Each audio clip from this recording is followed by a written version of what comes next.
welcome to the Trews. Trews is true news you can trust. I'm Russell Brand, I'm the host of the True News. First up on this episode of the True News comments, Pietra Piaskowski. Hello Russell, do you think it would be a good idea to start voluntary projects of translating truths to different languages if you sign me up for Polish?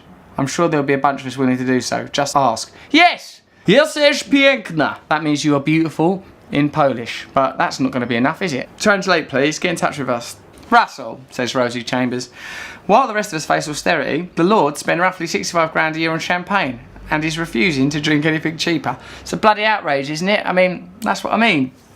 Do we even need this House of Lords that needs 65 grand worth of champagne every year? It seems like a bit of a bloody waste of time and a rip-off to me, Rosie. I think you're right to be pissed off. There's so many institutions that just plod along the way they are. The very word establishment means it's established, it's been there a long time and it should be there, but not, as I've said before, in the overall scheme of things, it's just the blink of an eye. Let's create realities that suit our purpose. Let's create realities that are a reflection of the divine and beautiful aspect of our nature, not part of our silly sausage parts. Conrad Jones.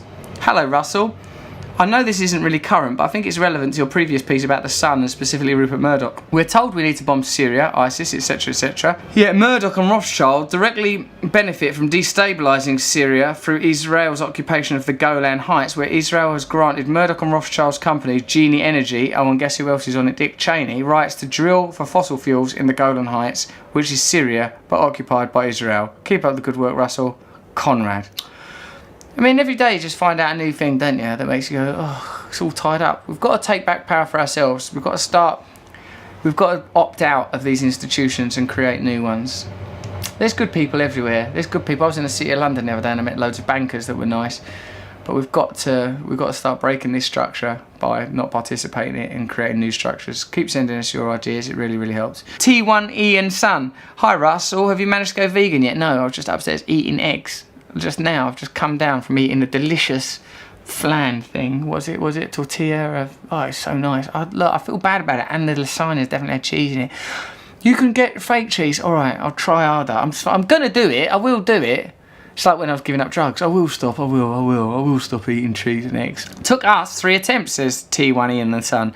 But we are now there and it gets easy with time. There are new products being made available all the time. I don't have to miss out on egg yolk with veg. Ooh, VEGG. You don't have to be a great cook, you just need to get into the habit of putting the right stuff in your cupboard. Keep up the good work. Best wishes, Gina and Craig. Gina and Craig, that's very inspiring. That's helped me to move in the right direction of veganism. Emerald Mist, I hope you die. Well, I will. So that wish will eventually come true. Kingston Bjong. Dear Russell, do you think we should as a society veer away from the nanny state mindset insofar that the NHS spends £47 billion on treating obesity when the simple solution is to stop eating so much, and another £21 billion on treating people who choose to go out and consume alcohol only to end up in A&E? The bottom line surely is that people should take personal responsibility for their actions that impact on the rest of society. Well, I don't see it like that, because I think, you know, if you think people that are obese, a lot of times, either some sort of underlying health issue, and certainly there's the issue of living in a society that pushes eating as a solution to the way that you feel. And the same is true with alcohol. Like, alcohol is, availability is pushed, and also we're all under so much stress. We're not living in natural environments. Remember, we're designed to live in sort of small communities of 75 to 100 people that keep in contact with one another through grooming and gossip, that have a shared communal myth that brings us together, that have regular festivities and more leisure time, less time working. Denied all of this, people will eat more food. Forced to live in farm-like conditions, we will behave in an unnatural way.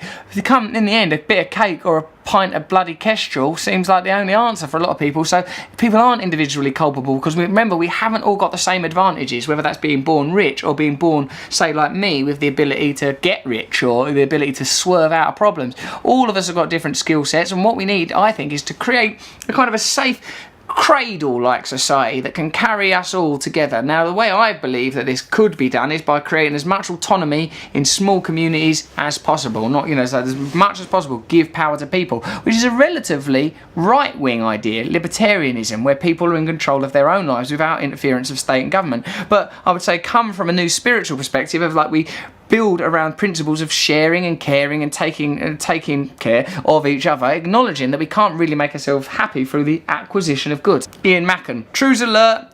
Is the TTIP, repeat, scandal the final proof that our government does not have our best interests at heart and is merely helping corporations become more powerful than the laws that govern them? Can it be that this heralds a new era as democracy moves into the digital age via alternative media? Yeah!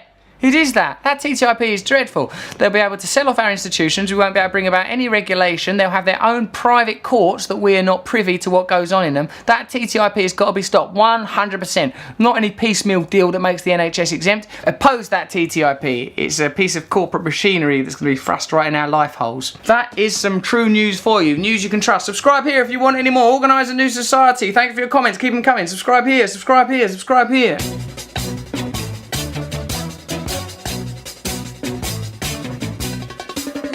Is a tool that is abused to fool you and to leave you scared and confused. Trews is like the news. If the news was true, I want some Trews. Let's have some Trews.